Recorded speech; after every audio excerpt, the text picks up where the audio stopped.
Well, the interesting thing is when I was back, I worked for a huge convenience store chain called Clark Retail Enterprises out of Chicago. We had 1,400 locations. We had, we had company ops, we had franchise, we had dealers, we had job. So we had four different operating models, and I was in charge. It was a $3 billion company, and I was in charge of five different divisions, none of which were connected whatsoever. I headed up like the facilities division, which was construction and purchasing and environmental and repair and maintenance.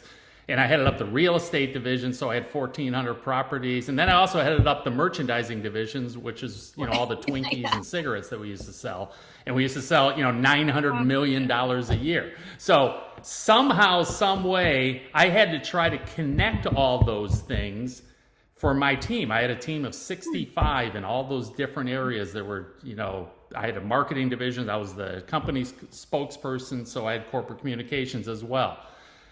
So my job, again, to make sure that if we're planning a grand opening at a location or a anniversary or so, that we don't have the marketing people running out there at the exact same time that the environmental people are tearing up the tank at the store, okay? So that doesn't help the environmental people, and it doesn't help the marketing people. So I try to get these non-connective departments to talk to one another so they would at least be aware that, we shouldn't be doing a grand opening or an anniversary at a store that we're not renegotiating a new lease at, okay? If we're going to get out of the store in a month, then why are we doing this? So you should probably talk to the real estate people. Or if we got an environmental issue, let's not have an event at an environmental issue, things along those lines. So I think that's where I kind of learned that help the next in line is just, be cognizant that you're not the only guy that's working,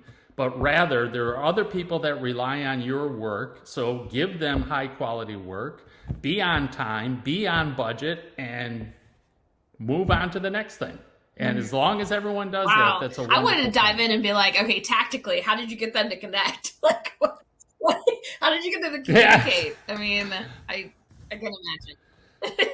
Yeah, we had a massive project plan. I'd bring them together every quarter, and they would have to get up and present. And so they had the cigarette category manager talking about cigarettes, and the environmental people are sitting there going, how does this help me with my cathodic protection of tanks and lines? But at least they were cognizant that we sell $400 million worth of cigarettes. It's a big deal. So you should want to keep the environmental issues at a minimum, because every time a store gets shut down because we have an environmental issue, we lose millions of dollars.